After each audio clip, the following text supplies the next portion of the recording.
നമസ്കാരം. ഞാൻ കലാപത്മരാജ്. പ്രമുഖ സാഹിത്യകാരൻ ശ്രീ കാരൂർ സോമൻ 2025 ജന്മഭൂമി ഓണപ്പതിപ്പിൽ എഴുതിയ വേടന്മാർ എന്ന കഥയാണ് ഞാനിവിടെ വായിക്കുന്നത്. വേടന്മാർ. പകൽ സന്ധ്യയിൽ ലയിച്ച് അന്ധകാരമുണർന്നു.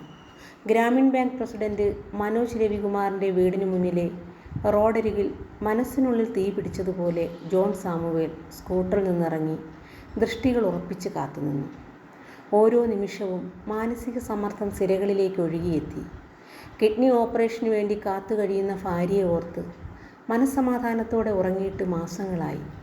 പലപ്പോഴും ഉറക്കഗുളികകളെ ആശ്രയിക്കേണ്ടി വന്നു. വടി കൊടുത്ത് അടിവാങ്ങിയ വടിയിൽ ഇപ്പോൾ പാമ്പ് ചുറ്റിപ്പുളയുന്നു. ചുറ്റിനും വിഷം നിറഞ്ഞ സർപ്പങ്ങൾ.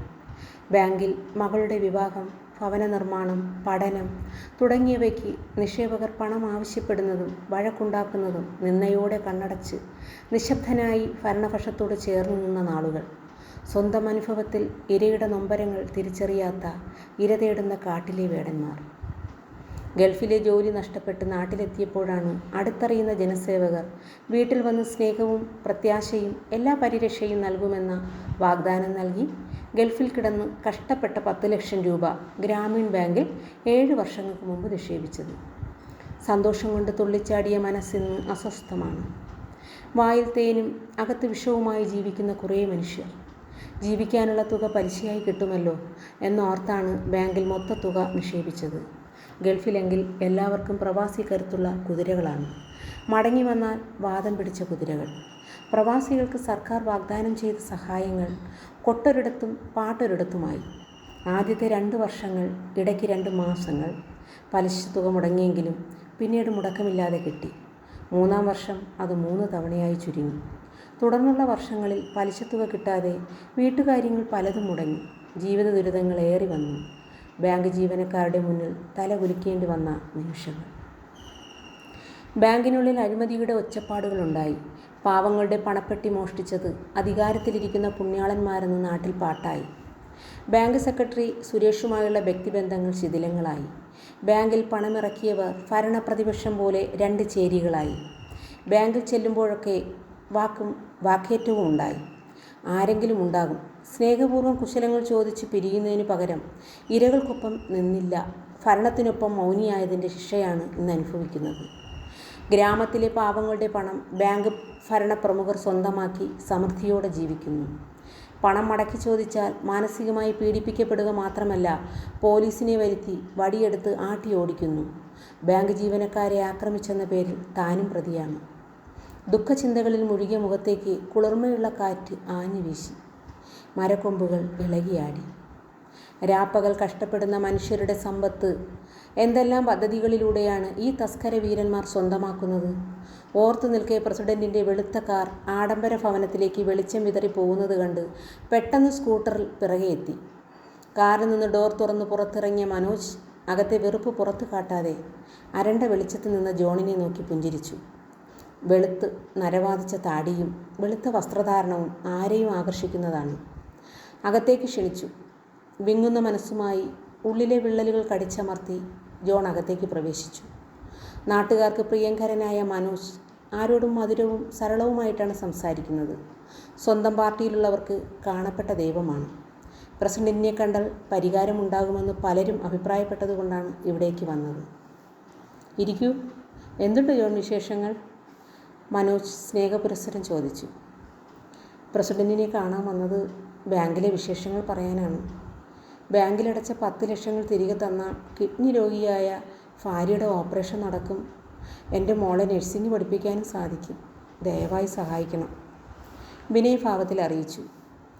സോഷ്യൽ മീഡിയ വഴി ജോൺ ബാങ്കിന് നേരെ നടത്തിയ അധിക്ഷേപങ്ങൾ ഒരാൾ അയച്ചു തന്നത് ഞാനും കണ്ടു. ബാങ്കിൻ്റെ സമ്പത്ത് സെക്രട്ടറി മോഷ്ടിച്ചു എന്ന് പറയുന്നതിൽ എന്തർത്ഥം? പരിഭവത്തോടെ ജോണിനെ നോക്കി. ബാങ്ക് സെക്രട്ടറി തന്നെ അപമാനിച്ചു വിട്ടത് മേഘഗർജനം പോലെ ഉള്ളിലുണർന്നു. ഇങ്ങനെയുള്ള കാട്ടുകള്ളന്മാരുടെ തൊലി ഉരിച്ചതിൽ ഒരു കുറ്റബോധവുമില്ല. ഇവരെ ആദരവോടെ കാണാനോ പ്രകീർത്തിക്കാനോ ഞാൻ ആരുടെയും അടിമയല്ലെന്ന് പറയണമെന്ന് മനസ്സ് മന്ത്രിച്ചെങ്കിലും സംയമനത്തോടെ പറഞ്ഞു. ഞാൻ പറഞ്ഞത് സത്യമല്ലേ? സെക്രട്ടറി അടക്കമുള്ളവർ അവരുടെ ആൾക്കാർക്ക് ലോണായി എത്രയോ ലക്ഷങ്ങൾ കൊടുത്തു. ഒടുവിൽ പലരുടെയും എഴുതി തള്ളി. എന്നെപ്പോലുള്ള പാവങ്ങളുടെ പണമല്ലേ ദൂർത്തടിച്ചത്? മനോജ് മാനസിക പിരിമുറുക്കത്തോടെ ജോണിനെ നോക്കി. തൻ്റെയും ചില പ്രിയപ്പെട്ടവർക്ക് സെക്രട്ടറി വഴി ലോൺ എടുത്തിട്ടുണ്ട്. എല്ലാം കൊട്ടിഘോഷിക്കപ്പെടുന്നതിൻ്റെ മുന്നിൽ ജോൺ തന്നെയെന്ന് സെക്രട്ടറി പറഞ്ഞു തോർത്തു. ബാങ്കിലുള്ളവർ മോഷ്ടാക്കളെന്നൊക്കെ പറയുക നന്നല്ല, മനോജ് ശാന്തനായി പറഞ്ഞു. ഒരു ബാങ്കിനെ ജീവന് തുല്യം സ്നേഹിച്ചാണ് പണമടച്ചത്. എന്നോട് പറഞ്ഞത് നാട് ഭരിക്കുന്ന ഞങ്ങളെ താൻ ഭയപ്പെടുത്തേണ്ട എന്നാണ്. സെക്രട്ടറി അങ്ങനെ പറഞ്ഞു? ബാങ്ക് വിഷയത്തിൽ സർക്കാരിന് എന്ത് കാര്യം? മനോജ് ക്ഷുഭിതനായി ചോദിച്ചു. സെക്രട്ടറിയെ കുറ്റപ്പെടുത്തിയത് ജോണിന് ഇഷ്ടമായി. ഞാൻ ഭയപ്പെടുത്തുകയല്ല ചെയ്തത്. എൻ്റെ ഭാര്യയെ ജീവിതത്തിലേക്ക് കൊണ്ടുവരാൻ അടിയന്തര ശസ്ത്രക്രിയ വേണം. മോളെ പഠിപ്പിക്കണം. പണം തരില്ലെന്ന് പറഞ്ഞതുകൊണ്ടാണ് പത്രക്കാരെ അറിയിച്ചത്. അഴിമതി നടത്തിയതിൻ്റെ എല്ലാ രേഖകളും എൻ്റെ കൈവശമുണ്ട്. ജോണിൻ്റെ ശബ്ദമിടറി. ആ വാക്കുകളിൽ തോറ്റുകൊടുക്കാൻ തയ്യാറല്ലെന്നുള്ള മുന്നറിയിപ്പുണ്ട്. മനോജിൻ്റെ ഹൃദയം വലിഞ്ഞു മുറുകി. ഉദ്യോഗം തുളുമ്പുന്ന കണ്ണുകളോടെ നോക്കി. ഒരു അന്വേഷണം വന്നാൽ തൻ്റെ നേരെയും തിരിയും. ജനപ്രിയൻ ജനവിരുദ്ധനായി മാറും. ഇയാളുടെ ദൃഷ്ടിയിൽ ഞാൻ നിരപരാധിയാണ്. എല്ലാം മറ നീക്കി പുറത്തു വന്നാൽ കഴുത്തിൽ കുടുക്ക് വീഴില്ലേ? ഉള്ളിലെ പരിഭവം പുറത്തു കാട്ടാതെ അറിയിച്ചു. ജോൺ, സമാധാനമായിരിക്കേ. അടച്ച പണം തരാതെ പറ്റില്ലല്ലോ. ഞാൻ സെക്രട്ടറി ഒന്ന് വിളിക്കട്ടെ? സമാശ്വസിപ്പിച്ചുകൊണ്ട് മനോജ് അകത്തേക്ക് പോയി. ജോണിൻ്റെ മനസ്സിൽ വെളിച്ചമുണർന്നു. ജനസേവനത്തിൻ്റെ വേഷം കെട്ടി ജാതി വോട്ട് വാങ്ങി ജയിക്കുന്നവർക്കിടയിലും നല്ലവരുണ്ട്. അതിലൊരാളാണ് പ്രസിഡന്റ് മനോജ്. പെട്ടെന്ന് ജോണിൻ്റെ മുന്നിലേക്ക് ചായയും പലഹാരങ്ങളും എത്തിച്ചിട്ട് വേലക്കാരി മടങ്ങി. ചായ കുടിച്ചു കഴിഞ്ഞിരിക്കെ മനോജ് അതിരറ്റ സന്തോഷത്തോടെ അറിയിച്ചു, ഒരാഴ്ചയ്ക്കുള്ളിൽ ജോണിന് പണം മടക്കിത്തരും. സന്തോഷമായി പോവുക. ജോൺ വിസ്മയത്തോടെ നോക്കി. മിഴികളിൽ ആനന്ദാശ്രുക്കൾ പൊഴിഞ്ഞു. ഹൃദയത്തെ സ്പർശിച്ച വാക്കുകൾ. പിന്നീടവർ പല നാട്ടുകാര്യങ്ങളും പങ്കുവച്ചു. ആദരപൂർവ്വം നന്ദി പറഞ്ഞിറങ്ങിയ ജോൺ ചിറകുകൾ മുളച്ചു പറക്കുന്ന പക്ഷിയെപ്പോലെ തഴച്ചു വളർന്നു നിൽക്കുന്ന വയലേലകളിലൂടെ സ്കൂട്ടറിൽ പാടിപ്പറന്നു. നേരം പുലർന്നിട്ടും പിതാവിനെ കാണാതെ മനസ്സ് വ്യാകുലപ്പെട്ട അമ്മയും മകളും ഉത്കണ്ഠാകുലരായി. 10ൽ പഠിക്കുന്ന മകൻ പിതാവിനെ തിരക്കിയിറങ്ങി.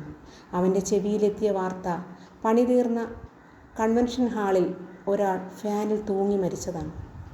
നാട്ടുകാർ ഓടിക്കൂടി കൗതുകത്തോടെ നോക്കി. അബുൻ അത്ഭുതസ്തംഭനായി തൻ്റെ പിതാവിനെ ചേതനയേറ്റ ശരീരം കണ്ട് പപ്പാ എന്ന് വിങ്ങിപ്പൊട്ടി. സിരകൾ വാടി, ശരീരം തളർന്നു വീണു. എല്ലാവരുടെയും പ്രിയപ്പെട്ട ജോൺ എന്തിനാണ് ആത്മഹത്യ ചെയ്തത്? നന്ദി, നമസ്കാരം.